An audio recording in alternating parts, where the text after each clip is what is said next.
Hey guys, tonight we begin with a quiet walk through a medieval garden. You might imagine tidy rows of lavender plump tomatoes basking in the sun, and some wise old gardener in a robe whispering secrets to his basil. It's peaceful, romantic, full of fresh air and flavor. But what if I told you the garden used to be filled with plants we don't even recognize anymore? Not because they were useless. Oh no, because they were too weird, too slow, or just had names that sounded like diseases. Some of them looked like angry turnips, others tasted like oysters. One needed to rot before it was edible, and yet these forgotten vegetables were once prized by monks, nobles, and peasants alike. They healed wounds, kept people alive through brutal winters, and yes, some could even replace meat during Lent. These are not the veggies you'll find at Trader Joe's. They're the medieval superfoods that vanished quietly, but still make surprisingly good meals, if you dare. So before you get too comfortable, take a moment to like the video and subscribe, but only if you genuinely enjoy what I do here. And while you're at it, tell me, where are you listening from? And what time is it over there? Dim the lights. Maybe turn on a fan for that soft background hum. And let's ease into tonight's journey together. So you're wandering through a medieval village, perhaps, after sundown, when the smoke from peat fires turns the sky that familiar dusty gray.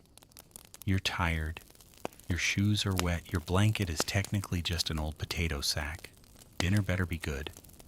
But wait, what's for dinner not potatoes? They haven't arrived from the Americas yet. Not carrots either. Those were still mostly purple and bitter back then.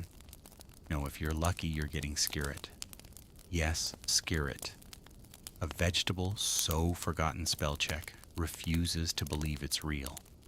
But trust me, if you lived in the Middle Ages, this root would have been your best friend. You didn't need rich soil. You didn't need a green thumb.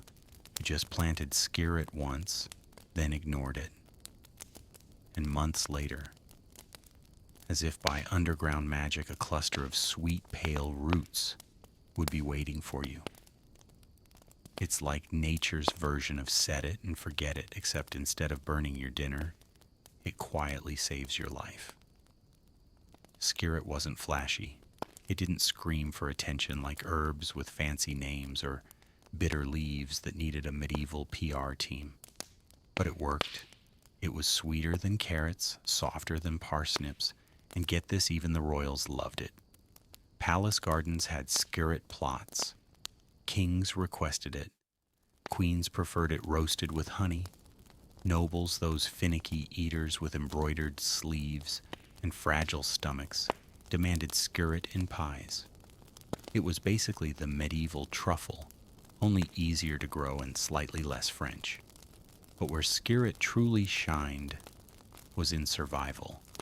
When winter arrived and fields froze over like a bad decision, skirret stayed put, underground untouched by frost, quietly biding its time like a humble hero. When everything else failed, when peasants couldn't afford salted fish or preserved meats, they turned to this hidden root.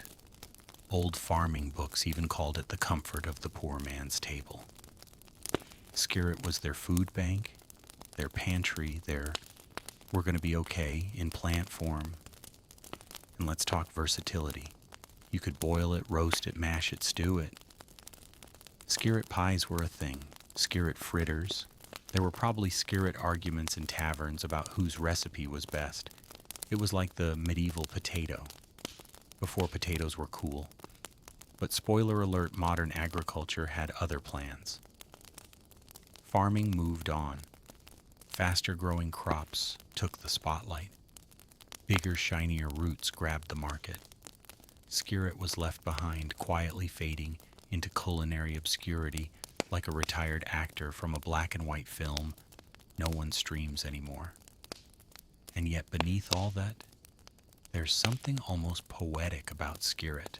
It never asked for attention.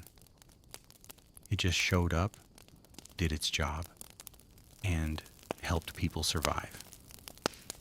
Honestly, we could all learn a thing or two from a vegetable like that.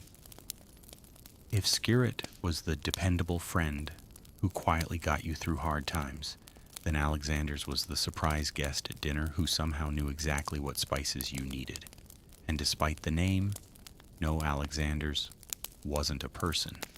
It wasn't a famous general or a royal gardener. Alexander's was a plant, bold, leafy, wildly ambitious, and just a little too eager to crash every party in your medieval garden.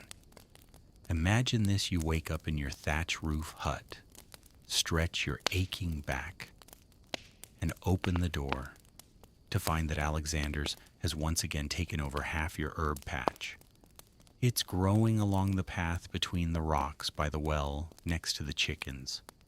You didn't plan it, you couldn't stop it. Alexander's just shows up like that one friend who always finds out when you're baking bread, even if you didn't tell them. But here's the twist: you're actually glad it came, because this plant, every single part is edible. Leaves, stems, seeds, flowers, roots. Nothing goes to waste. It's like the medieval version of a kitchen multi-tool. Need something crunchy like celery? Use the shoots. Want a bitter green in your stew? Toss in the leaves. Missing pepper? Grind the seeds. Want to confuse your guests? Garnish your pie with flowers that taste oddly like both parsley and licorice. Alexander's came to Britain with the Romans, likely tucked into a soldier's satchel or a monk's seed pouch, and it quickly made itself at home.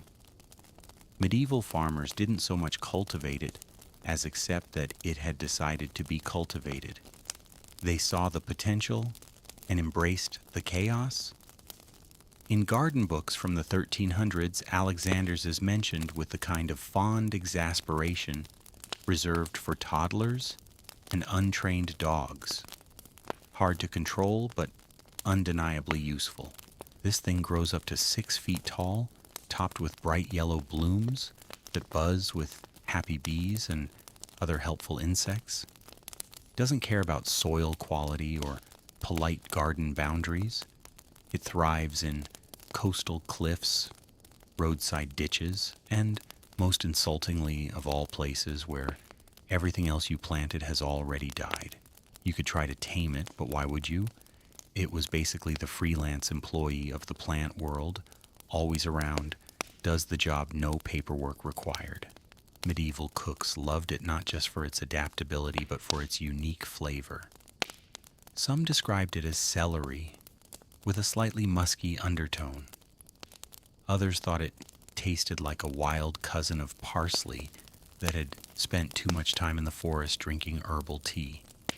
Either way, it added complexity to soups, bulk to salads, and a bit of mystery to everything it touched. And then came celery. Sleek, crisp, dependable celery.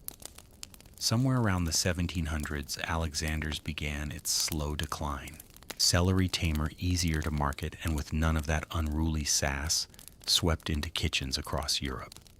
It wore tidy rows, had neat seeds, and didn't taste like a personality crisis. Modern agriculture, obsessed with predictability and profit margins, didn't have room for a wild child like Alexander's, so it was pushed aside, relegated to footnotes and foraging guides. But what modern agriculture forgot is this: Alexander's is still out there. It never actually left. It's still growing along the paths you ignore, in the cracks of castle ruins, by the sea walls of sleepy towns. Most people walk right past it, unaware that they've just brushed against a once royal vegetable. And here's the thing: when you taste it even now, it doesn't taste like something from a dusty recipe. It tastes alive, like salt air and damp earth, and the reckless optimism of spring, like something that refuses to be forgotten. Sometimes I wonder how many forgotten flavors we've lost, simply because we didn't like the name or the plant didn't follow instructions. And then I remember Alexander's, pushing its leafy head out from under a broken fence post, saying, "I'm still here." It makes you think, doesn't it, about what survives, what we choose to keep, and what we let disappear just because it doesn't fit inside neat little grocery store shelves.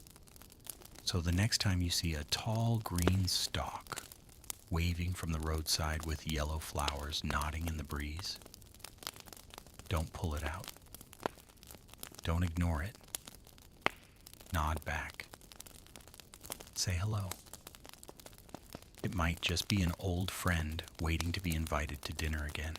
If Alexander's was the unruly party guest who brought flavor whether you liked it or not, then good King Henry was the neighbor who showed up with a casserole every time life knocked you flat. Modest, reliable, and oddly mysterious. This plant had a name that sounded straight out of a fairy tale, but its purpose was far more practical. It didn't wear a crown. It didn't demand attention. But when the cupboards were bare and winter still had its teeth sunk deep into the soil, good King Henry quietly saved the day. Now let's address the name, because that's usually the first question.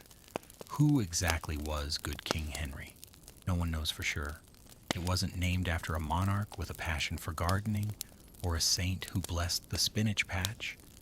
The name just sort of appeared like an old folk tune whose origins no one remembers, but everyone hums anyway. Some believed it referred to Henry IV of Germany, others to an older mythical figure, and still others just liked the way it sounded regal and dependable. Two qualities people desperately wanted in both their kings and their vegetables. But what good King Henry lacked in royal credentials, it made up for with sheer usefulness. This plant was a perennial, which means once you planted it, you didn't have to do it again next year or ever again, really. It came back on its own season after season like clockwork. You didn't water it much, you didn't coddle it. If it were a person, it'd be the type to fix its own flat tire and then mow your lawn while you were still sleeping. It just did the job. In medieval Europe, that kind of reliability was golden. Winters were long and food scarcity was a brutal reality. But good King Henry had your back. When the snow melted and other plants were still grumbling beneath the soil, this leafy green was already stretching toward the pale spring sun, ready to be picked. Its young shoots were tender and slightly nutty, not unlike asparagus. Its mature leaves had a deep, earthy flavor similar to spinach, but more robust like spinach that had gone through some things and come out stronger. And its flower buds, tiny broccoli-like clusters that added texture to stews and pies. But that wasn't all. Good King Henry wasn't just a kitchen staple, it was a medicine cabinet too. Folk healers and monastic herbalists swore by its healing properties. The leaves were crushed into poultices for wounds. The roots were dried and steeped into teas for digestion. It was like having a pharmacy growing out of the cracks in your garden wall. In some parts of Europe, the plant was so beloved, it earned another nickname, all good. A humble name for a humble herb, and yet it fit. This plant didn't dazzle. It didn't brag. But when things got hard, when crops failed, when hunger pressed its cold fingers against every door, all good was already waiting on the kitchen table. Imagine the comfort that must have brought. A mother in a small stone cottage boiling leaves over a fire, while her children watched the snow pile up outside. A monk in a silent monastery, harvesting the buds with practiced hands before the bell for vespers. A farmer who'd lost half his barley crop, quietly digging up the same patch of green that had sustained his family for years.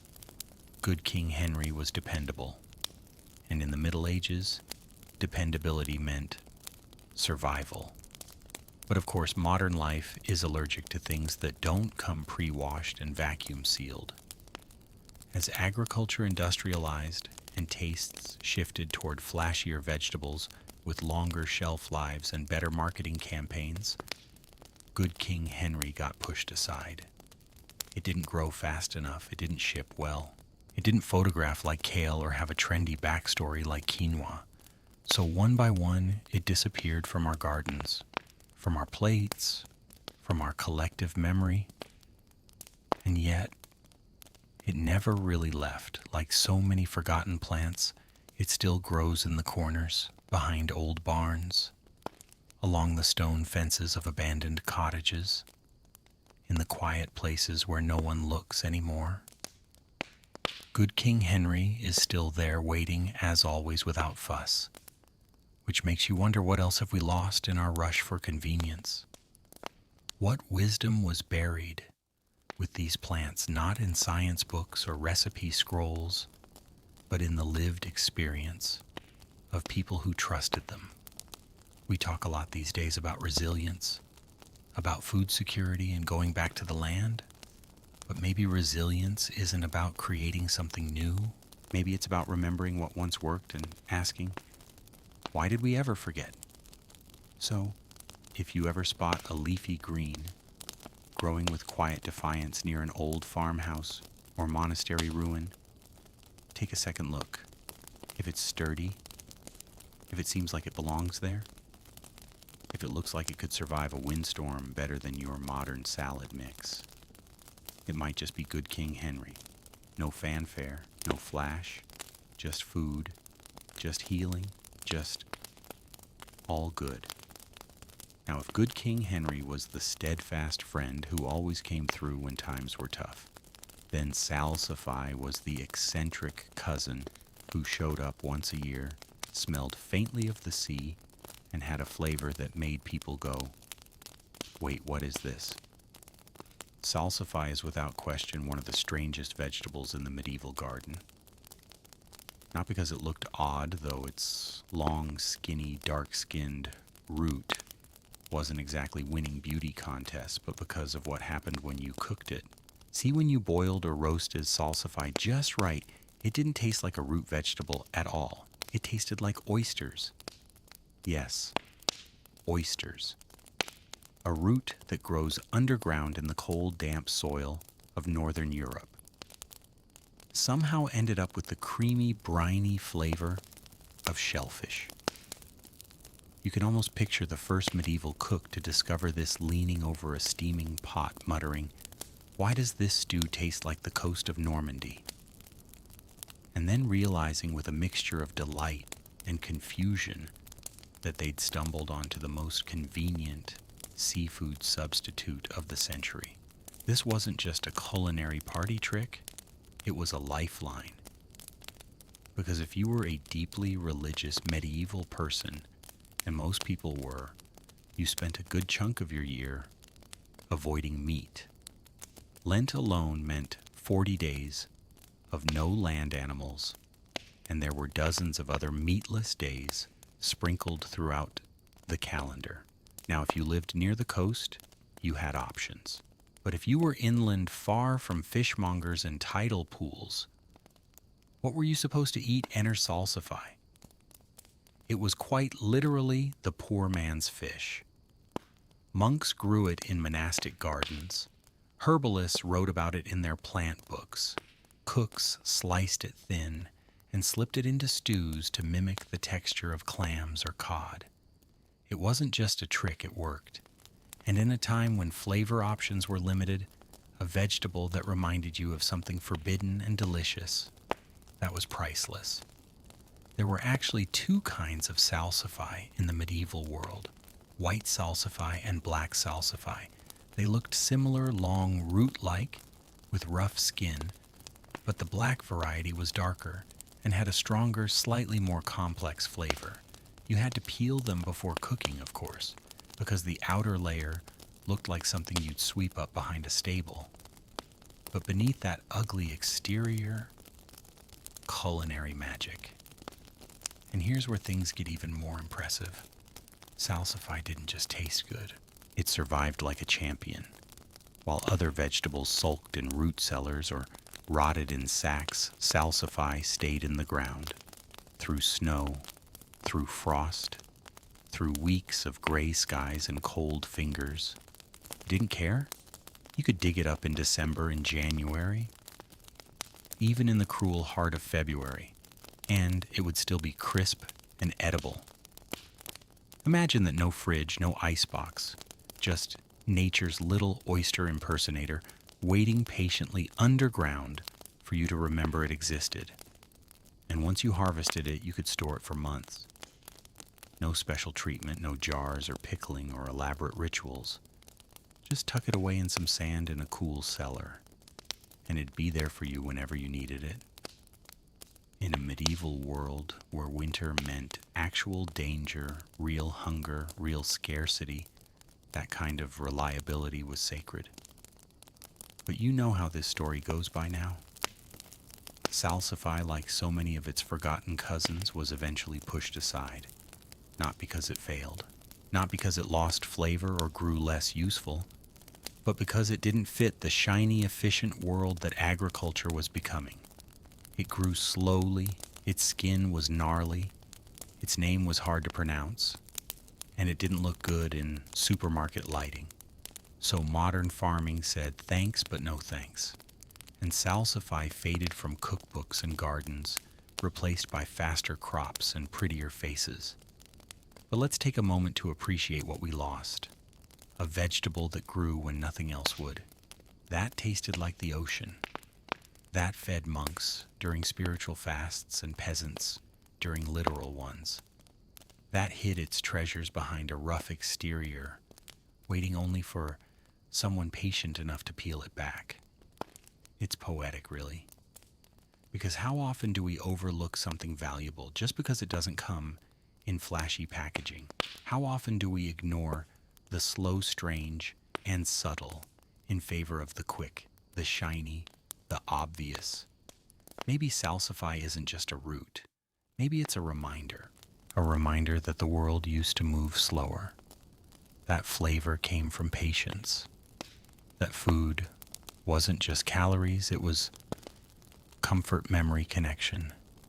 And sometimes, if you were lucky, a root that tasted like oysters.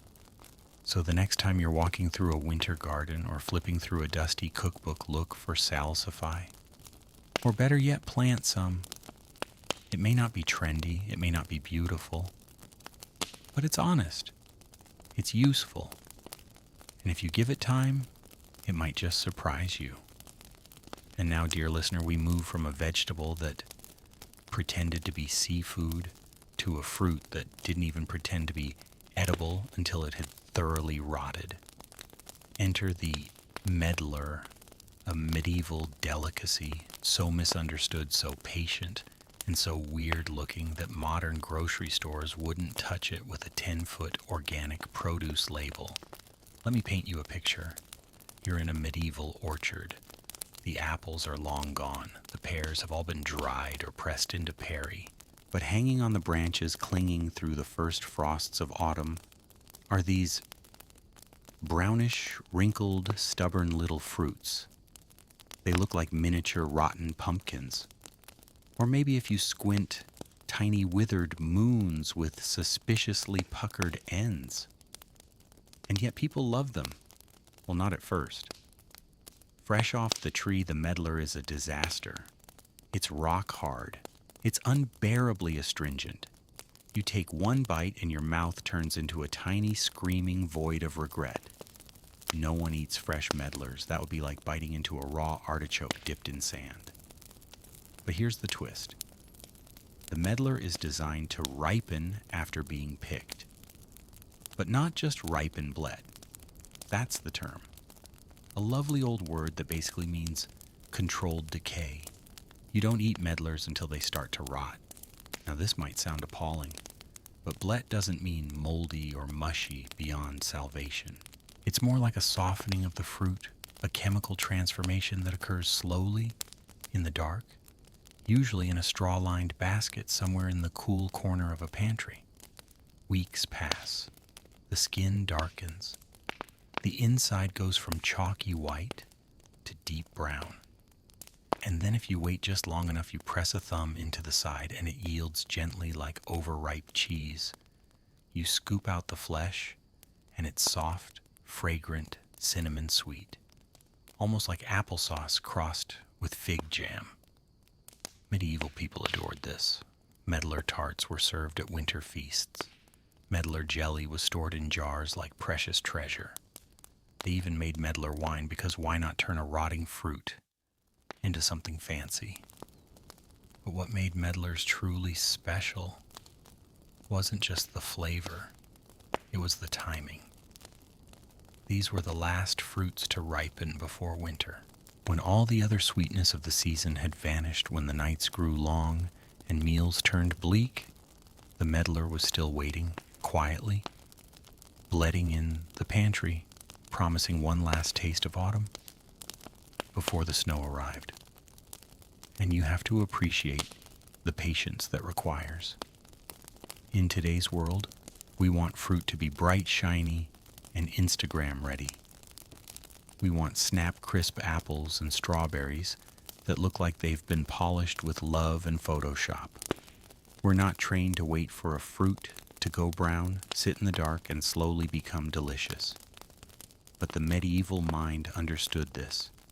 It saw beauty in waiting, in transformation, in the idea that something utterly inedible could with time become a delicacy. And if you think medieval people didn't have a sense of humor about it, think again. The medlar's distinctive appearance, particularly its open, five-pointed bottom, earned it a slew of nicknames. Some of them not entirely appropriate for polite dinner conversation. The most common one, open arse. Yes, you heard that right. Shakespeare himself references it in Romeo and Juliet, which means that even in matters of fruit, the Middle Ages didn't miss a chance for a cheeky joke. So let's do a quick review here. We've got a fruit that looks like it gave up, tastes like spiced applesauce after rotting in the dark, was beloved by nobles, monks, and farmers alike, and came with a nickname that would make your aunt clutch her pearls. Perfect. But the real tragedy is that, like so many of its forgotten friends, the medlar didn't die out because it stopped being useful. It faded because it didn't fit the new rules. The age of commerce demanded perfection, shiny skin, long shelf life, immediate ripeness, no waiting, no mess, and the medlar, stubborn, patient, and wonderfully weird, just couldn't compete. Supermarkets didn't want it, chefs forgot about it, and so it drifted into obscurity, surviving only in rare orchards and the stubborn hearts of fruit historians. But here's something oddly comforting. Medlars are still out there. They grow in quiet corners of old European gardens. They cling to forgotten trees in neglected hedgerows. And if you're lucky enough to find one, you can still pick it, let it wait, and then taste something truly timeless. Because some things take time, some things are worth the wait, and sometimes the best flavors in life come from what the modern world has already thrown away. So tonight, as you drift off to sleep, maybe imagine yourself in a medieval pantry, candles, flickering cold wind, rattling the shutters. You reach into a basket, your fingers brushing against soft, leathery fruit. You lift a medlar to your lips, and for just a moment you remember a world that knew how to wait. If medlars were the patient poets of the medieval fruit world, quietly rotting into elegance in the back of the pantry, then chickweed was their loud, energetic little cousin who didn't wait to be invited, didn't care if you liked it, and still somehow ended up feeding everyone in the village. Let's get one thing straight right away. Chickweed is a weed, by modern standards anyway. It pops up unannounced, spreads like gossip in a small town, and stubbornly refuses to be contained. It grows in pathways between cobblestones, in gardens, fields, yards, and cracks in medieval walls. If you tried to get rid of chickweed, you'd better cancel the rest of your week. And yet this tiny green invader was beloved. Because unlike most uninvited guests, chickweed actually brought snacks. Good ones. It grows fast, thrives in cold weather, and remains edible almost all year round in most European climates. When other vegetables bowed out for the winter, chickweed marched right in, throwing a leafy party and offering more vitamin C than oranges. Yes, oranges. 7 times more, in fact, pound for pound. That's not just a garnish, that's a multivitamin with roots. Now imagine yourself as a medieval peasant. It's February. Your boots are soaked through your roof leaks, and you haven't seen a fresh green vegetable since before Michaelmas. You trudge into your garden to check if anything might still be edible. And there it is, chickweed. Cheerful, shiny, sprouting like it doesn't even know how grim the world is. You gather a handful. Your fingers are numb. The soil's stiff with frost. But this little plant doesn't care. It's here. It's thriving. And it wants to be in your soup. That's the thing about chickweed. It was democratic. It fed everyone, rich, poor, clergy, children. Monks simmered it into broths. Nobles nibbled it in winter salads. Farmers tossed it into stews, pies, porridges. You didn't need to plan it. You didn't need to buy it. Chickweed just happened. And that honestly made it feel a bit like a miracle, especially during times of hardship. Famines, failed harvests, wars, and cold spells. Chickweed was often the first and only fresh thing people could gather, not a delicacy, not glamorous. But when food ran out, chickweed was hope, in leafy form. But it wasn't just for eating. Oh no. Chickweed had a second act as a medieval medicine. Its cooling properties made it a go-to remedy for skin irritations, burns, rashes, and eye infections. You could mash it into a poultice, make a tea, or chew it up and spit it on a wound, which, yes, was a thing people did back then. Chickweed was the aloe vera of the Middle Ages, except less juicy and more likely to be growing in your boot print. Even the birds got in on the action. Chickens adored chickweed, hence the name. And since happy chickens meant more eggs, medieval farmers saw chickweed as a win-win: eggs for breakfast, greens for dinner, and a healthy flock in between. But let's not romanticize too much. Chickweed had its flaws. It sprawled aggressively. It crowded out slower, more polite plants. And once it got into your garden, it acted like it owned the place. Think of it as the vegetable version of that friend who crashes on your couch and then reorganizes your bookshelf without asking. Still, people forgave it because chickweed was useful. And in the medieval world, usefulness earned you a seat at the table even if you came in uninvited, dripping mud on the floor. So what happened? Why don't we see chickweed in salad bars and juice cleanses today? Well, somewhere along the way, we declared war on wildness. We started valuing uniformity, tidiness, control. We invented herbicides. We wanted lawns without specks, fields without surprises, gardens without rebellion. And chickweed, cheeky, messy, insistent chickweed, was labeled a nuisance. A plant that once saved lives was demoted to unwanted growth. But here's the irony: modern science has caught up. Nutritionists now recognize chickweed as a superfood. It contains antioxidants, minerals, anti-inflammatory compounds. It's been studied for its potential benefits to digestion, skin health, and even metabolism. Basically, it's a green smoothie hiding in plain sight. And yet, we still pull it out by the roots, frown at it in flower beds, and spray chemicals to keep it away. Because it doesn't look like what we expect from our food. Because it doesn't come in plastic wrap with a barcode and a smiling cartoon vegetable on the label.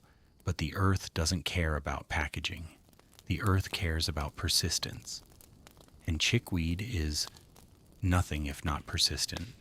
So maybe next time you see it nestled between sidewalk cracks or creeping into your vegetable patch, don't reach for the trowel. Reach for a basket.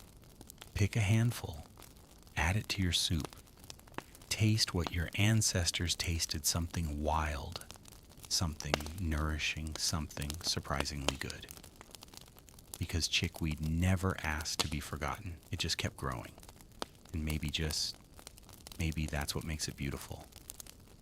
Now, if chickweed was the lovable party crasher of medieval gardens, always popping up where it wasn't invited, but still bringing something delicious to the table, then scorzonera was the misunderstood genius with the world's worst PR team.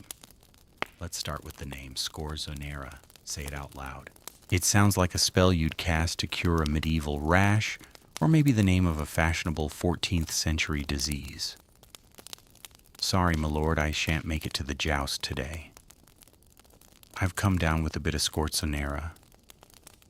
Not exactly appetizing. But here's the twist. Despite sounding like a villain from a Renaissance drama, scorzonera was one of the most cherished roots in medieval gardens. It was earthy, dependable, nutritious, and according to the monks who grew it, delicious. So let's strip away the unfortunate syllables and get to know it better. Scorzonera is a black-skinned root, long and slender like a wand, left behind by a gardener wizard. Beneath that dark exterior lies crisp white flesh with a mild, nutty flavor. Not as bold as salsify, not as sweet as skirret, but smooth, subtle, and surprisingly sophisticated, like asparagus after a quiet meditation retreat. It was often confused with its cousin black salsify. The two were like the identical twins of the vegetable world, always mistaken for each other at harvest festivals. But scorzonera stood apart in one key way. It kept better than nearly anything else. You see, in medieval times, storing food wasn't about expiration dates or vacuum-sealed packaging. It was about hope. Hope that what you dug up in October would still feed your family in March. And scorzonera delivered. Once harvested, it could be buried in a cool cellar, tucked in sand like treasure, and left there for months. Come late winter, when your turnips were shriveled, your cabbages sour, and your patience paper thin, scorzonera was still there, waiting, crisp, edible, unfazed. That kind of reliability was rare, and it made scorzonera a favorite in monastery gardens where monks were less interested in flashy harvests and more focused on steady, predictable sustenance. You could even call it the Benedictine root, humble, silent, and always prepared, but don't mistake it for boring. In the right hands, scorzonera could be downright elegant. It was boiled, roasted, mashed, or sliced thin and pan-fried until golden. It showed up in tarts and pies, even candied with honey and herbs for the high tables of the aristocracy. And if you wanted to impress your dinner guests without importing anything exotic, you served scorzonera with a wink and a little nutmeg. Still, for all its talents in the kitchen, scorzonera had a reputation for something a bit more dramatic. You see, its name isn't just a tongue twister. It comes from the Italian word scorzone, meaning venomous snake. Why? Because medieval herbalists believed the root could cure snake bites. Picture it, a panicked farmer stumbling into a cottage, hand swollen, face pale, breath shallow, and the village healer calmly grinding scorzonera root into a poultice, murmuring a prayer, hoping the plant's snake-fighting powers were more than just folk legend. Did it work? Who knows? But the belief stuck. For centuries, scorzonera carried this aura of mystical protection, part food, part cure, part shield, against nature's nastier surprises. And even if it didn't chase away venom, it certainly calmed the stomach. Monastic texts often recommended scorzonera tea for indigestion, blood purification, and what they called melancholy of the gut, which, if you've ever eaten a 14th century preserved herring, you probably understand. So how did this snake-banishing, stomach-soothing, winter-sustaining root vanish from our diets? You guessed it, modern agriculture. Scorzonera didn't grow quickly. It didn't look pretty. And its name, bless its botanical heart, wasn't doing it any favors. As supermarket shelves filled with polished potatoes and glossy carrots, Scorzonera was quietly told, "Thanks, but we'll call you if we need you." Spoiler, we didn't call. Today, most people have never tasted Scorzonera. Most can't even pronounce it. It sits in the margins of seed catalogs and heritage vegetable forums like a forgotten scholar waiting for someone to read its dusty scrolls. But here's the thing. If you planted it today, tomorrow, next spring, it would grow. Slowly, patiently, without complaint. It would take the frost. It would wait in the dark.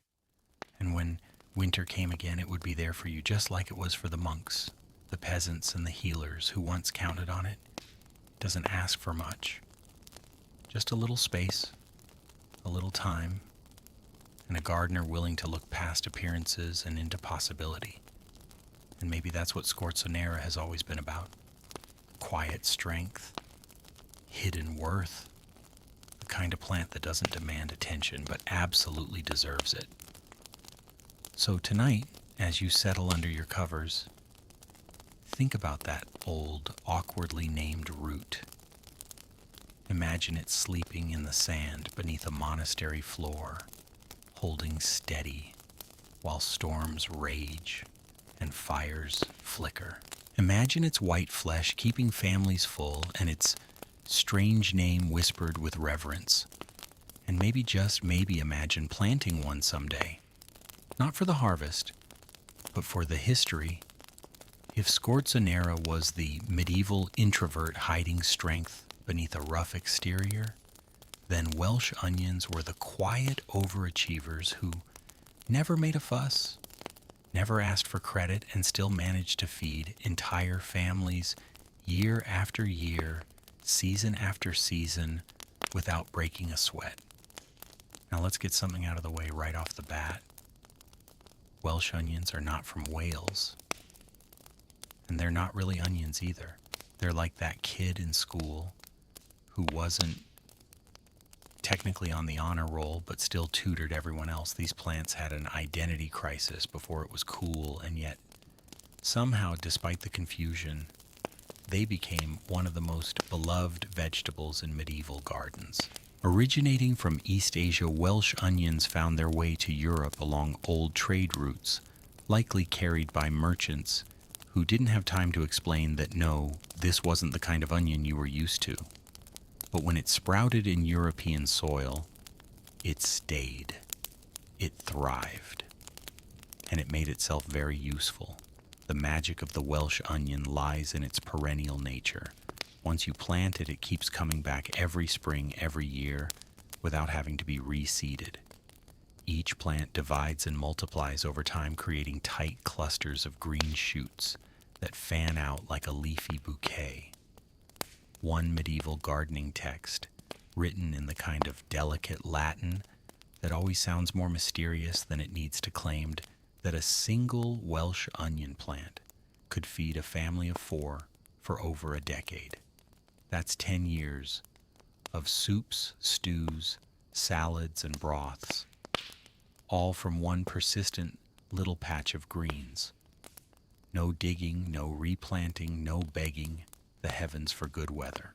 Now imagine you're living in a stone cottage with a smoky hearth, 2 chickens, a loaf of coarse bread, and a winter wind howling like it's personally offended by your roof. What do you need? You need fresh greens. You need vitamins. You need something to make your soup taste like more than just boiled hope. And there, out in the frost-bitten corner of your garden, are the Welsh onions, still green, still standing, still growing.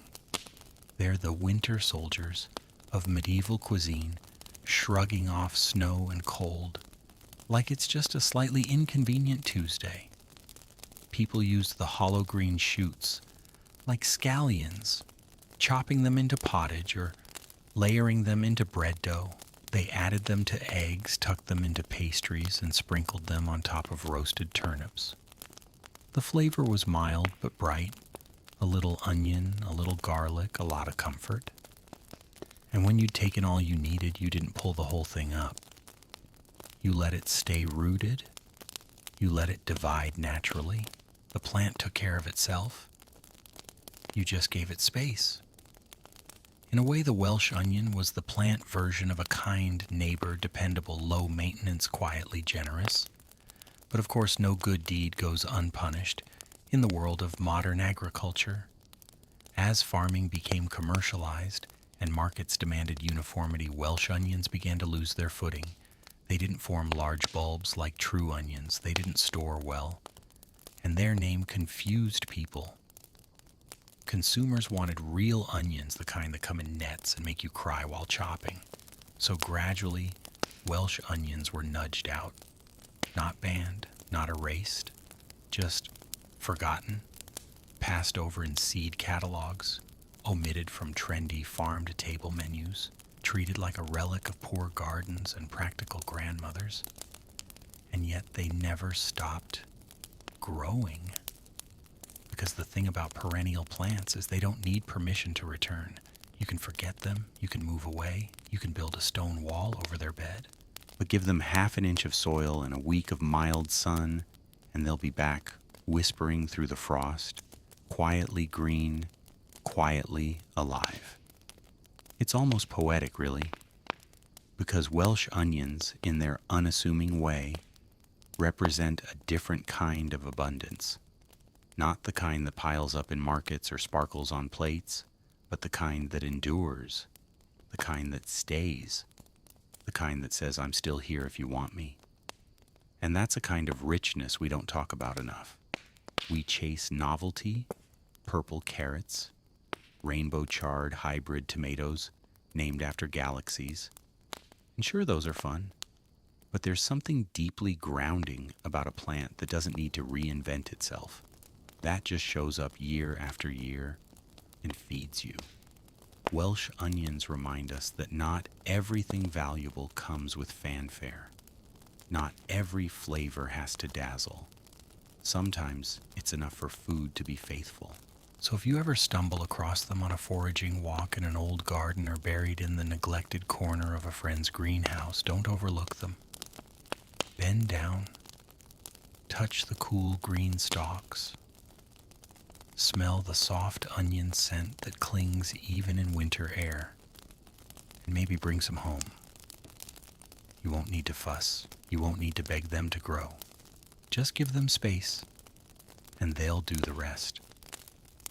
If Welsh onions were the quiet companions that stuck around and kept you nourished through thick and thin, then Fat Hen was the scrappy, surprise guest who crashed the dinner party without an invitation, without a name card, but still ended up cooking half the meal. Let's begin with the name Fat Hen. It doesn't exactly scream superfood. It sounds more like a medieval insult or perhaps a nickname for your neighbor's particularly round poultry. But in truth, Fat Hen, also known as Chenopodium album or lamb's quarters, was one of the most essential, overlooked, and frankly heroic plants in the medieval pantry. It wasn't planted on purpose. It didn't come with instructions. And yet, it was everywhere.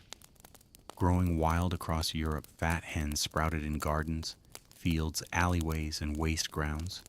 It crept in between rows of crops and sprouted up wherever soil had been disturbed, as if to say, you made a mess. Here, let me help feed you while you recover. And medieval people, to their credit, were smart enough to pay attention. Instead of yanking it out like an unwanted guest, they embraced it. They didn't call it a weed, they called it dinner.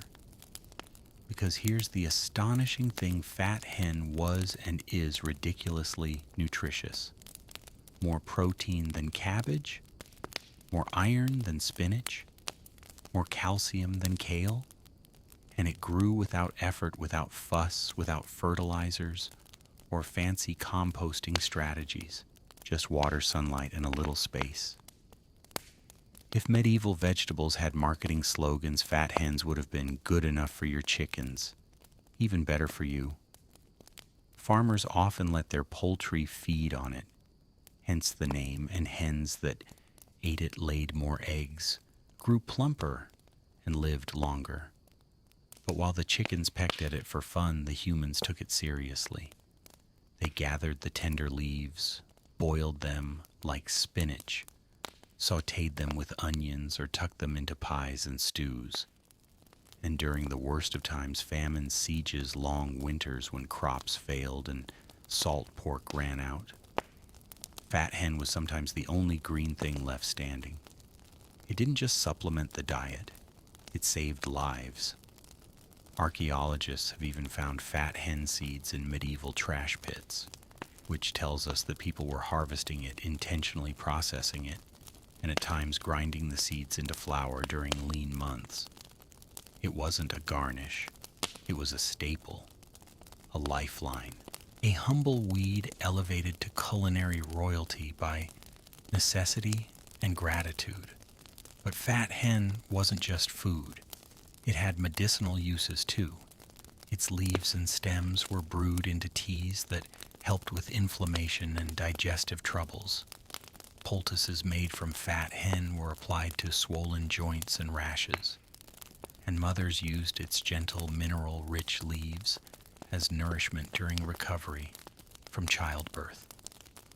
It was the plant equivalent of a first aid kit, growing underfoot, often stepped on, but always available. So why did we forget it? Why did we as a society take this generous, nutritious, disease-resistant, no-fuss plant and decide it didn't belong? Well, you can probably guess by now. Modern farming doesn't like rebels, and fat hen doesn't follow rules. It grows where it wants. It competes with cash crops. And worst of all, it doesn't look the part. It's not symmetrical. Its leaves are soft and slightly dusty. It doesn't ship well. It doesn't photograph well. And it doesn't come with a tidy marketing story. There's no nobleman or saint named Fat Hen. No ancient Greek poem praising its virtue. No TikTok salad named after it. So we labeled it a weed. We sprayed it, burned it, and ripped it out by the handful, all while buying vitamin supplements to replace the nutrients it once freely gave us. There's a strange sort of irony in that. But here's the silver lining. Fat hen, in true rebellious spirit, never really left. You can still find it growing wild across fields and gardens, especially in places that have been disturbed or abandoned. It doesn't care about your rules. It just wants to feed you. And the foragers, the herbalists, and the quietly curious gardeners among us, they're beginning to remember. They're bringing fat hen back, not as a novelty, not as a boutique garnish, but as what it always was, a food for hard times and for smart people. It's easy to overlook. Its flowers are small. Its leaves are modest. It doesn't stand tall or bloom bright. But there's something noble in its humility. Fat hen is the vegetable that shows up when you've stopped looking. It's the whisper in the soil that says, "You're not alone. I've got this." So the next time you're walking past a patch of greenery that looks a little too enthusiastic for its own good, take a second look. If the leaves are shaped like tiny goose feet, soft to the touch, and slightly silvery underneath, congratulations, you've just met an old friend. And if you're ever brave enough to taste it, to boil it gently with garlic and oil, to add it to a thick medieval stew, you'll find that flavor isn't always about extravagance. Sometimes it's about quiet nourishment, persistence, memory. Sometimes the best food isn't found in cookbooks or supermarkets. Sometimes it just shows up. And sometimes it shows up looking like a fat hen. If fat hen was the humble guest that over-delivered, then lovage was the show-off of the medieval herb world, loud, confident, and utterly unapologetic. Think of it as celery that hit the gym, joined a theater troupe, and then decided to outshine every other flavor in the pantry. Lovage wasn't just a herb, it was an experience.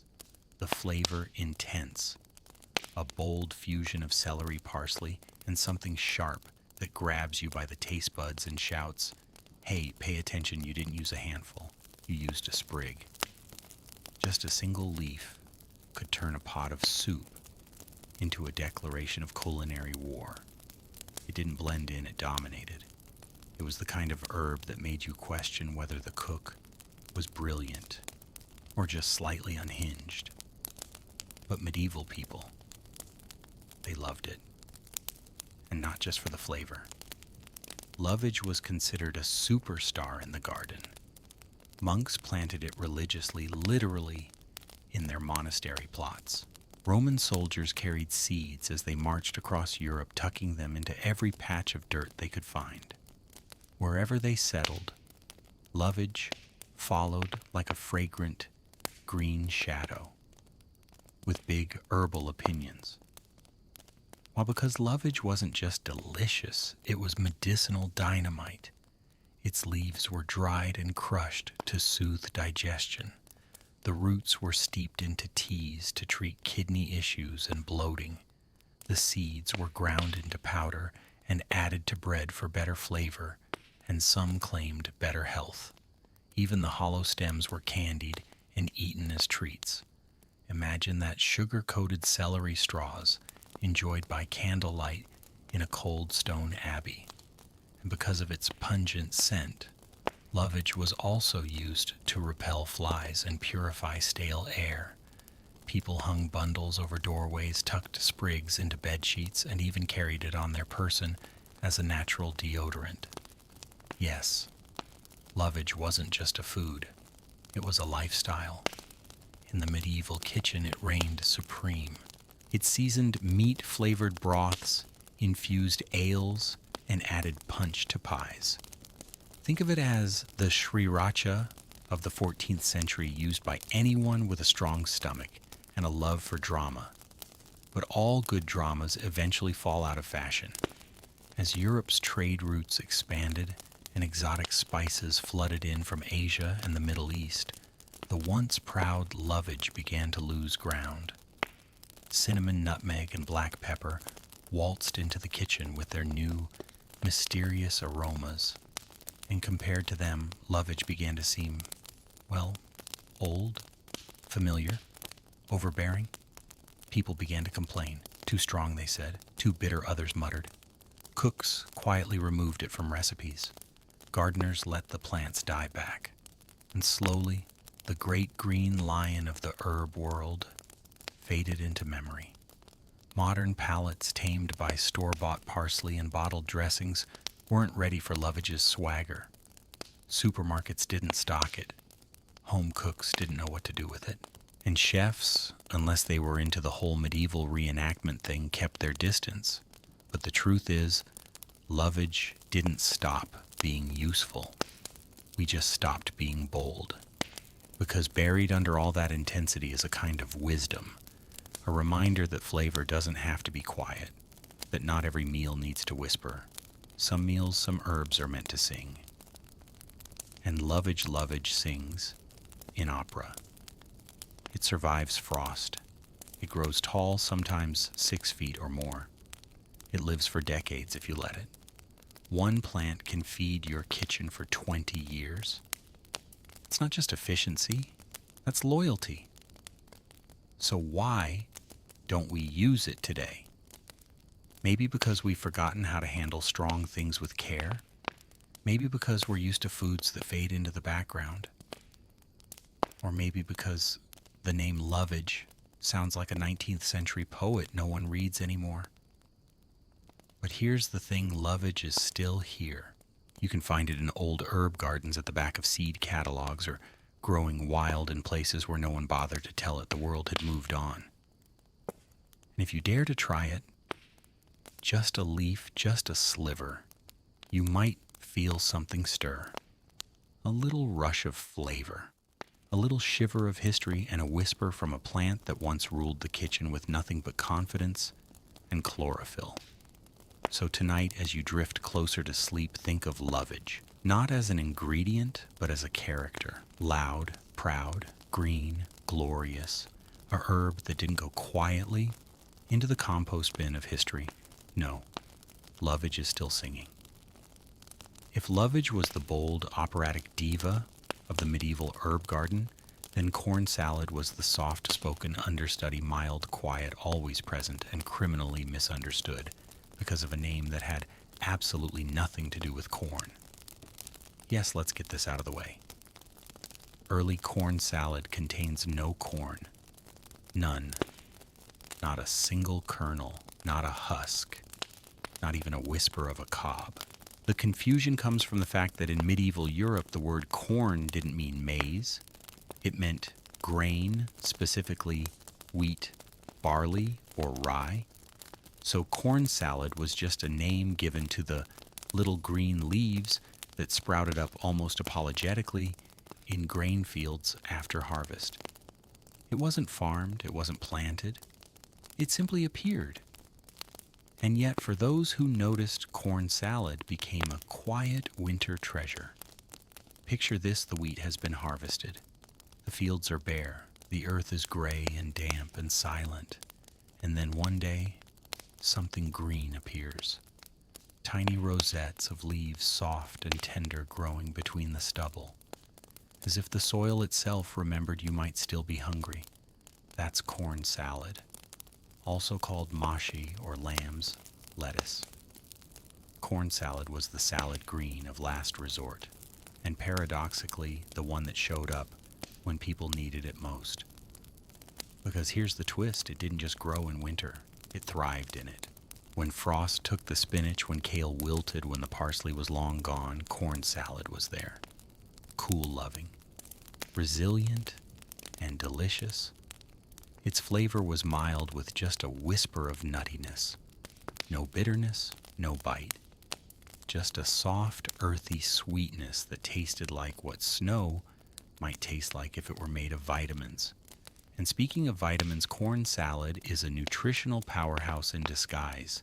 It contains 3 times more omega-3 fatty acids than iceberg lettuce, more iron than a boiled egg, and plenty of vitamin C.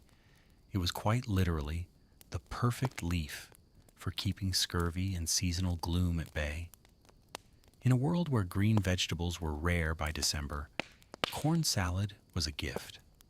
A quiet, leafy reassurance that not everything dies in the cold, that some things, some very humble things, only show up when the days are shortest. So why don't we eat it today? Well, we kind of do. Sort of. If you've ever wandered into a fancy European grocery store and picked up a box labeled mush, you've had corn salad. But most people in the English-speaking world walk right past it. They don't recognize the name, or worse, they assume it has something to do with corn. And let's be honest, it doesn't photograph well. It's small. It wilts fast. It doesn't stand tall like romaine or flex like kale. Corn salad is a wallflower. And in the modern produce aisle, wallflowers don't get invited to the center shelf. But in the Middle Ages, people knew better. They gathered it by hand, often as the first and last fresh green of the year. They served it in broths, tucked it under fish, or simply dressed it with a drizzle of vinegar and oil when they had oil. Most of the time they just ate it raw, grateful for something fresh and alive, on a plate that had seen far too much salted meat. It was also called Rapunzel in parts of Europe. Yes, that Rapunzel. The fairy tale heroine wasn't named after long hair. She was named after a salad green, because apparently in the Middle Ages, even the plants had better stories. Corn salad's problem wasn't its flavor, or its nutrition, or its availability. It was branding, pure and simple.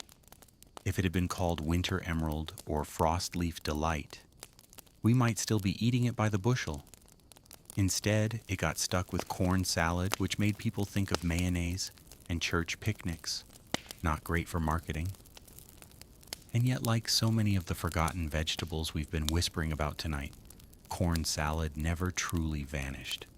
It's still out there growing wild in fallow fields, sprouting in untended corners, offered by seed catalogs with a quiet asterisk that reads, "Best harvested after first frost." It hasn't changed. We just stopped noticing. So if you're the kind of person who likes gentle things, if you prefer the whisper of flavor to the shout, if you believe in subtlety and patience, and the kind of green that only shows up when you think all hope is frozen, then corn salad is your kind of vegetable. Plant it, pick it, eat it with gratitude, and maybe call it by another name, call it Rapunzel. Because honestly, that's a much better story. If corn salad was the quiet little leaf that whispered comfort in the coldest months, then tansy was the medieval equivalent of a rock band, kicking open your pantry door, tossing herbs everywhere and yelling, "Let's flavor some meat." Tansy wasn't shy. It didn't wait its turn. It didn't ease into a dish. It announced itself like a trumpet in a library or a rooster with opinions. One leaf in your stew suddenly tasted like the forest had opinions. A handful, and you could clear a room or preserve a ham. Medieval people loved it anyway. In fact, they planted it deliberately in every serious herb garden from noble estates to quiet monasteries. Why? Because tansy could do everything. Let's start in the kitchen. Tansy had a bold, bitter, spicy, slightly medicinal taste like parsley with a vengeance. If flavor had a volume knob, tansy was stuck on 11. Modern chefs might call it overpowering, but medieval cooks would say, "Oh, you mean effective?" Its most famous dish was tansy pudding. Imagine chopped tansy leaves mixed with eggs, cream breadcrumbs, and sugar fried into soft, green speckled cakes. Yes, it was dessert, and yes, it tasted like the kind of thing an herbalist would serve at a birthday party. But people ate it, not just once a year either, especially around Easter when winter was fading and bodies were in desperate need of something green. But tansy didn't stop there. It waltzed into cheese. It flirted with ale. It was candied and preserved, and in one horrifying recipe, stuffed into poultry. You know, a herb has confidence when it ends up in both dessert and beer. Yet flavor was just its warm-up act. Tansy's real superpower was preservation. Its essential oils acted as natural antimicrobials. Add some to a meat pie or dried sausage, and suddenly that food lasted longer than your patience in a medieval queue. This made it invaluable. In a world without refrigerators, without plastic wrap, without those handy little silica packets, preserving food was a full-time job, and tansy was part of the staff, but the kitchen wasn't even its busiest room. Tansy was medicine. Brewed as tea, it soothed indigestion and expelled worms, yes, the unwelcome house guests of the medieval digestive tract. It was given to women to ease menstrual cramps. It was rubbed on bruises, steeped in wine for fevers, and even used during funerals to ward off insects and slow decay. That's right. Tansy went from dinner table to deathbed and somehow managed to be useful at every stage. The monks kept records. Of course they did. Medieval monks wrote down everything from herbal remedies to suspiciously detailed cheese-making instructions. and in their dusty Latin script, tansy appears again and again. Tanacetum vulgare, they called it. Plant it by the door, harvest, before flower, use sparingly, very sparingly. Why sparingly? Because, and here's the twist, tansy is toxic in large doses. Too much, and it stops being helpful and starts being a bit dramatic. Kind of like that friend who's fun at a dinner party until they start quoting poetry and setting things on fire. Tansy's potent oils, the same ones that preserved meats and killed intestinal parasites, could also irritate the liver-damaged nerves and, in unfortunate cases, induce miscarriage. So, medieval cooks and healers alike learned to respect it. You didn't throw a handful into the pot like basil. You measured, you whispered to it, you used it when you needed it, and you never ever used more than you should. By the 18th century, as medicine became more clinical and food more standardized, tansy began to slip from view. Safer herbs like parsley and mint took its place. The kitchen and the apothecary got quieter. Tansy was too wild, too pungent, too unpredictable. It didn't fit the clean lines of industrial agriculture or the neat labels of grocery store spice racks. So it was labeled a weed, a remnant, something to be pulled out and tossed aside. But like most things once deeply valued, tansy didn't go quietly. It still grows. Along ditches and overgrown gardens beside stone walls, no one remembers building. You might mistake it for a weed. But if you crush a leaf even today, that unmistakable scent comes rushing back. Bold, complex, a little bitter, a little sweet. A scent that says, I'm still here, just in case. And honestly, that's what makes tansy so fascinating. It doesn't care what we think. It doesn't need approval. It's the unapologetic survivor of the herb world. Strong, stubborn, slightly dangerous, but unforgettable. Maybe that's why I like it so much. Because in a world full of soft flavors and muted experiences, there's something reassuring about a plant that refuses to blend in. That insists on being noticed. That once flavored ale pudding and poultices and might still have a place in your garden if you're brave enough. So tonight, as you drift towards sleep, imagine a medieval herb garden at dusk. The lavender is quiet. The mint hums softly. The thyme rests politely near the rosemary. And in the corner, tall, golden, and smelling faintly like spice and mischief, tansy sways in the breeze. Uninvited perhaps, but absolutely unforgettable.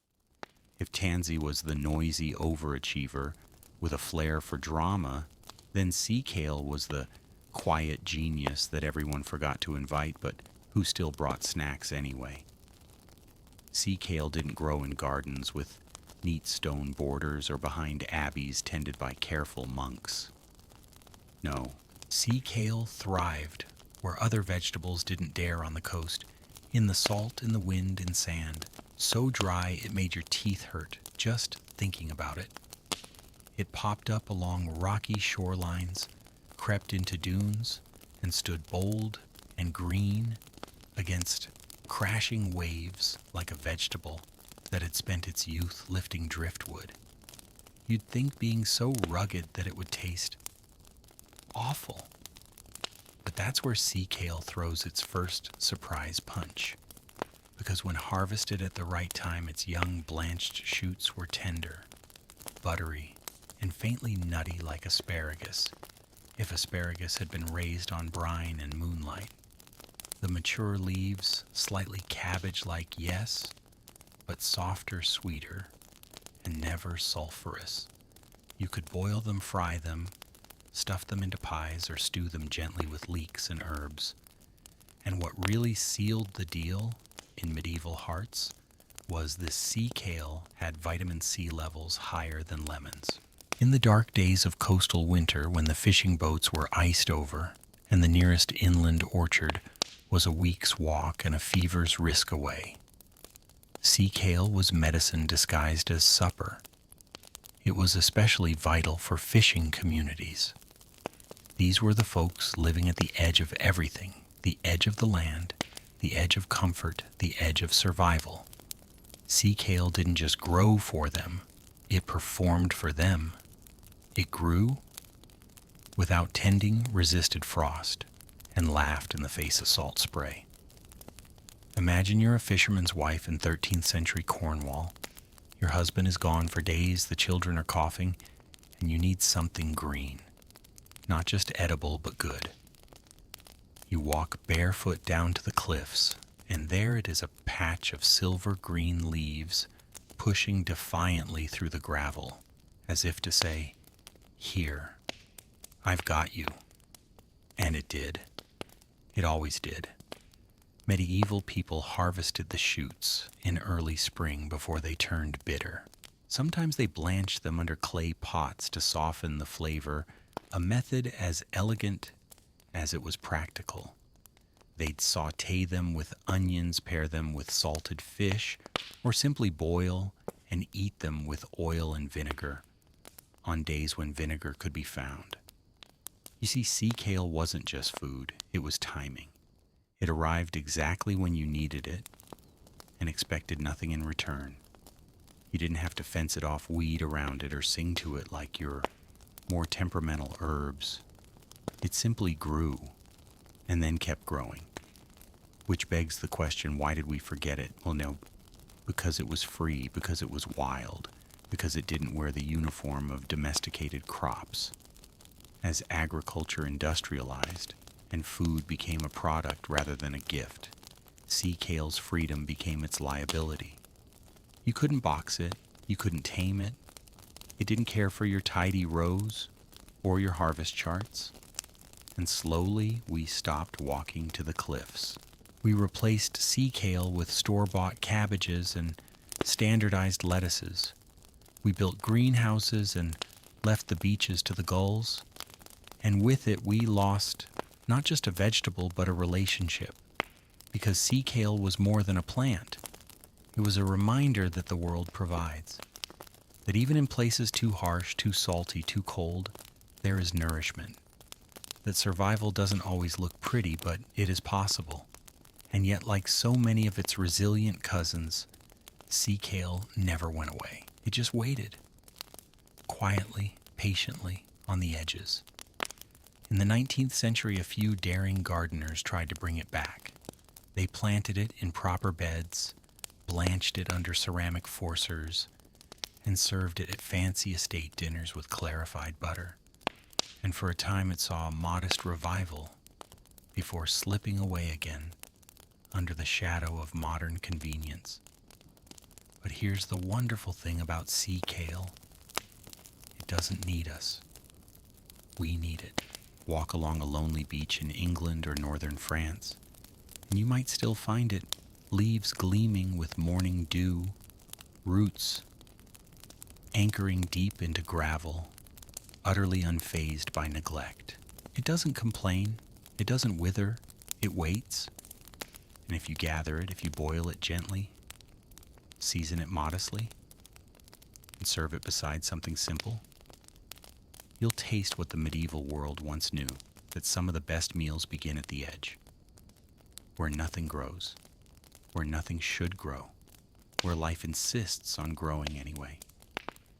It's easy in today's world to forget that kind of resilience. We're surrounded by abundance engineered to be convenient. Strawberries in January, avocados shipped over oceans, lettuce that wilts after 3 days, wrapped in 3 layers of plastic. But what about the plants that ask for nothing? What about the ones that grow in sand and wind and salt? What about sea kale? So tonight, as the waves in your mind settle into sleep, imagine a rocky coastline wrapped in mist. Hear the wind whistling through the cliffs. Smell the salt, and see just at the edge a cluster of pale green leaves shimmering in the cold. A plant that has never asked for fame or favor. A plant that simply survives. And maybe, just maybe, that's the most noble thing a vegetable can do. If sea kale was the quiet guardian of the windswept coast, content to thrive where no one was watching, then woad was its theatrical cousin, living a dramatic double life as both a medieval fashion statement and, surprisingly, a rather spicy spring salad. Yes, you heard that right. The plant that once painted the faces of Celtic warriors blue was also something people casually tossed into their soup. Let's rewind. Woad, or Isatis tinctoria, was one of the most important dye plants in medieval Europe. Its leaves were fermented and processed into a pungent paste that, when treated just right, produced a rich indigo blue dye. Before modern chemical dyes, woad was the secret behind the blue robes of king's monks, illuminated manuscripts, and the vividly terrifying war paint of early Britons, who, let's be honest, probably didn't moisturize. But beneath all the blue-stained legends lies a second truth. Before woad goes blue, before it stinks up the neighborhood with fermentation vats and medieval chemistry, it's just a leafy green, tender, edible, slightly peppery. Kind of lovely, really. In the early spring, before it turns bitter, and before it develops its dye, compounds woad sends up soft, pale green leaves that were, by all accounts, completely delicious. Medieval foragers gathered them as one of the first greens of the season, after months of salted pork turnip stew and bread that doubled as building material. The sight of woad's delicate shoots poking up from the frost-covered fields was like receiving a green letter of hope. They were tossed raw into salads, steamed, or even chopped and baked into savory pies. The flavor, think young mustard greens mixed with arugula, fresh, sharp, with just enough edge to wake up a winter-worn tongue. And in true medieval fashion, they also believed these fresh young leaves had health benefits, purifying the blood, cleansing the liver, and ensuring a cheerful disposition. In other words, it was the 14th century version of a detox smoothie, minus the blender. Of course, woad's true claim to fame came later in the season, when the leaves matured and the plant was harvested for dye production. That's when things got weird and frankly smelly. To make dye from woad, the leaves had to be fermented. The process involved vats, urine, yes, real human urine, warmth, and time. The smell was unforgettable. So unforgettable, in fact, that several royal edicts banned woad processing near castles, churches, and any place where nobles might faint from the stench. It was the medieval version of a neighborhood feud. Dear peasant, your dye vat smells like Satan's laundry. Please move it at least 3 furlongs from the village square.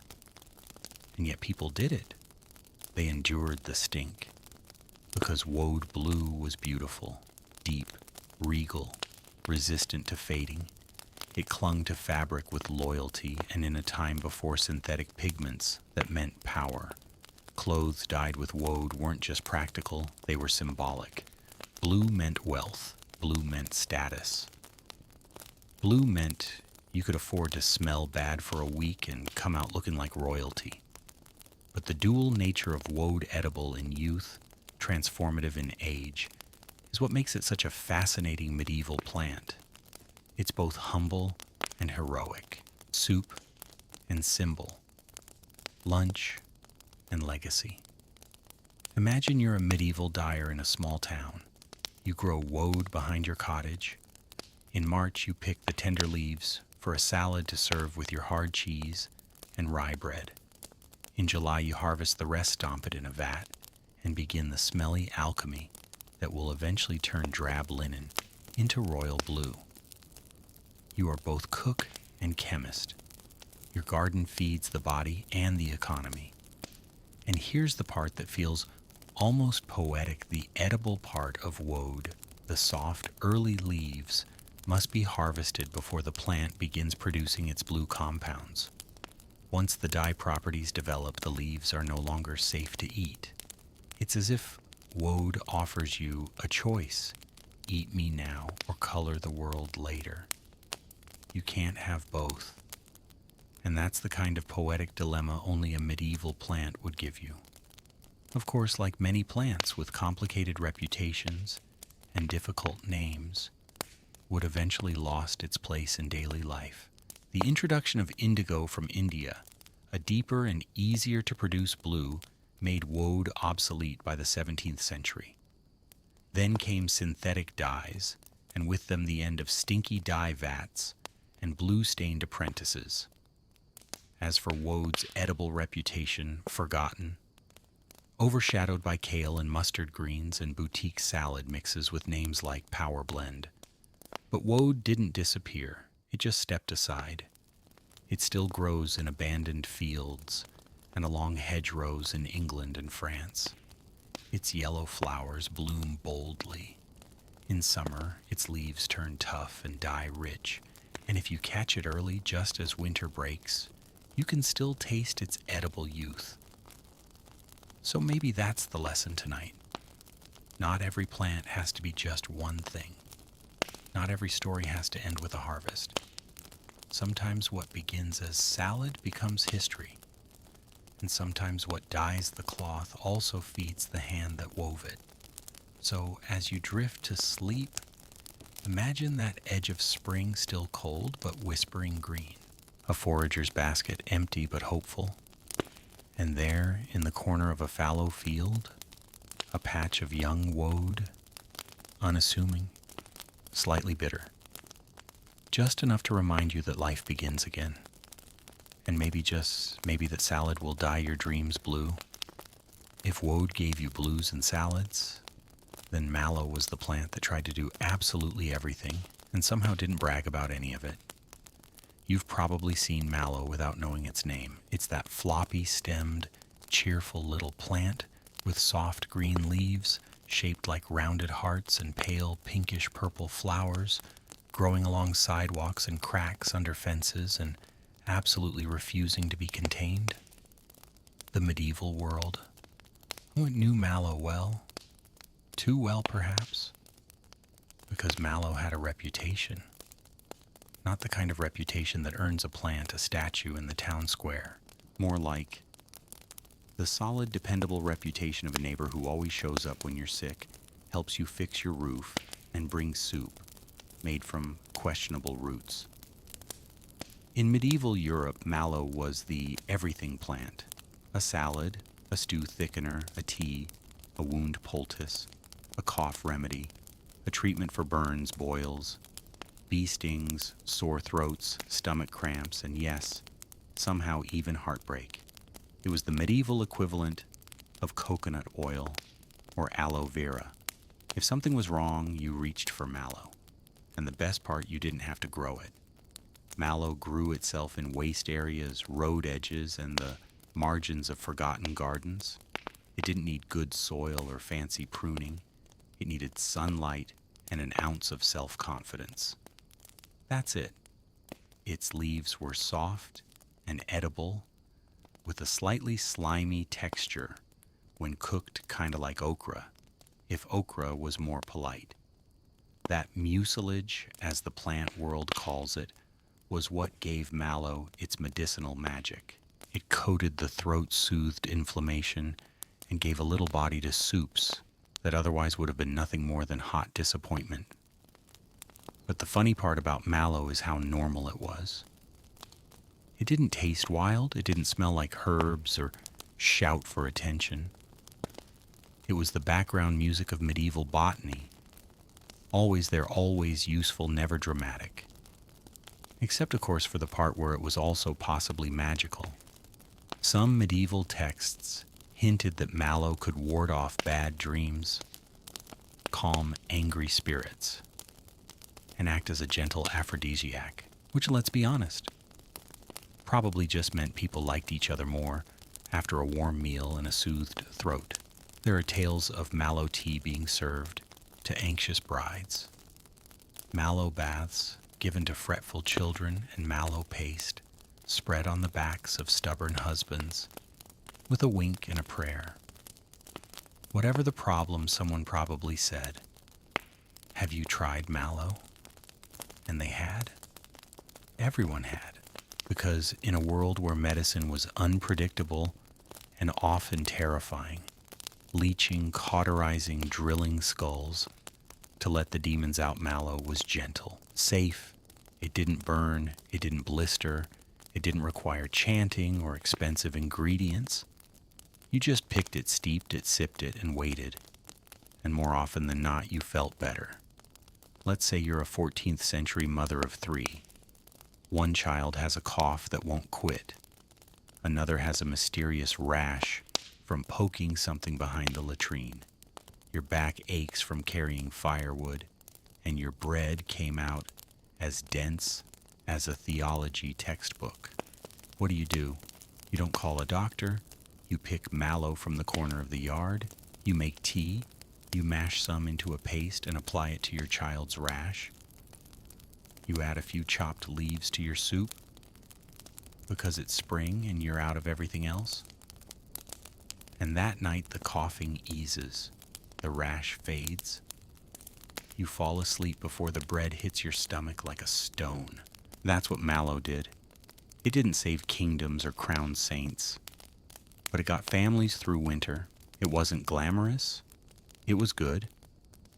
But like all quiet helpers, mallow was eventually forgotten. Not entirely herbalists still mention it, and it occasionally shows up in expensive skincare products labeled with elegant Latin names. But it lost its place in the kitchen. It stopped showing up in soups. We got distracted by shinier greens, spinach, kale, arugula, greens with PR campaigns. Meanwhile, mallow just kept growing in the cracks. Still there, still soft, still ready. And if you pick it today, if you boil its leaves or steep its flowers, you'll taste a whisper of the past. The kind of taste that doesn't shout delicious, but instead says, "You're going to be okay." And maybe that's the best kind of flavor. Tonight, as you lie back and let the world fall quiet, imagine mallow. Imagine a forgotten village garden at dusk when the air smells of damp earth and wood smoke. The children are asleep, the animals are quiet. You move through the garden, and there by the fence under the old stone wall is a patch of mallow, blooming soft, waiting without expectation. Not grand, just present. You pick a few leaves, just enough. And when you return to your kitchen, the pot of soup warms again. Not because the fire got hotter, but because you did. And somewhere under that same sky, someone else is doing the same. That's the real magic. If mallow was the nurturing nurse of the medieval plant world, then nettle, yes, that stinging, rash-inducing, sleeve-grabbing menace was the grumpy doctor who helped you despite your complaints. And helped you a lot more than you'd expect for something that basically assaults your ankles. Because here's the twist. Stinging nettle, the weed that medieval children were taught to fear, like it was a barbed wire fairy tale, might have been the single most useful plant in the average peasant's life. Let's start with the obvious. Yes, nettles sting. The tiny hairs on its leaves and stems are like botanical hypodermic needles filled with a cocktail of histamines, formic acid, and other spicy chemicals that make your skin itch burn and turn an alarming shade of why me. If you've brushed against one on a hike, you know. If you haven't, imagine being politely electrocuted by a salad. But once you boil it, nettle becomes tender, harmless, and honestly, kind of delicious. It tastes like spinach with a sharper personality. Earthy green and faintly nutty, it was one of the earliest wild greens available in spring, long before gardens came to life. For medieval folks who had just survived another winter on salted meat and dreams, nettles were the announcement of survival. Like a green flare in the bleak sky of March. You could eat them in soups, stews, pies, or just mashed into a paste with cheese and spread on dark bread. The upper class even considered it medicinal. Nettle tea was said to purify the blood, revive the humors, and restore one's constitution, which is medieval speak, for make you poop better. But nettles didn't stop at dinner. Oh no. You could use dried nettles to make rope fishing nets and even fabric. In fact, during textile shortages or among poorer communities, nettle fiber was spun into linen-like cloth.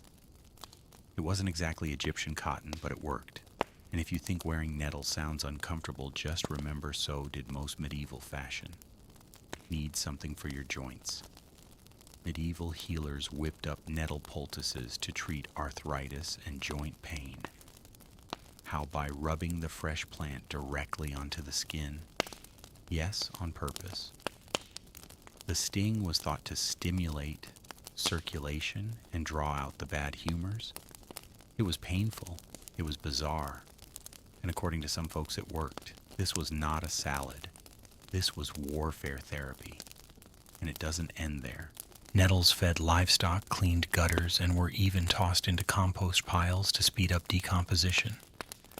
It was the multitasker of medieval weeds, the Swiss army plant of the plague years. Let's not forget nettle's role in folklore. People believed it could ward off witches and cleanse bad luck. Some families hung bundles of dried nettle above their doors. Others added it to protective sachets for travelers. The logic was simple. If nettles hurt humans, maybe they'd scare away demons too. There's something poetic about that, isn't there? That the plant everyone hated touching became the one that touched every part of their lives. And like all things medieval, the relationship wasn't just practical, it was emotional. You respected nettles, you feared them, you needed them, you cursed them, you thanked them. They fed your body, clothed your back, and maybe even pushed the bad spirits a little farther from your bed at night. Imagine walking into a meadow after a long winter. The snow has melted into mud. The trees are still gray. But here, sprouting defiantly from the earth, are the first nettles. You hesitate, you squint, and then carefully, wearing gloves or just being very, very brave, you harvest them. A basket full of future soup, future healing, future cloth, and you whisper thanks, I guess. Because gratitude is hard when you're still scratching your arm, but it's there. Today, nettles are making a comeback. They've shown up in fancy restaurants, expensive shampoos, herbal supplements, and farm-to-table festivals with names like the Wild Spring Awakening. But the truth is, they never left. They've been here stinging hikers and growing under hedges, waiting for someone to remember. So maybe, as we close tonight's journey, we honor the plants that didn't wait for applause. The plants that stung and itched and bled for us, quietly heroic, in their own inconvenient way. Let the last thing you see tonight be a soft green field, the kind of field that looks innocent until you step in it barefoot. A little pain, a little learning, a lot of life, and maybe just maybe that itch is history, reminding you not all the good stuff comes easy.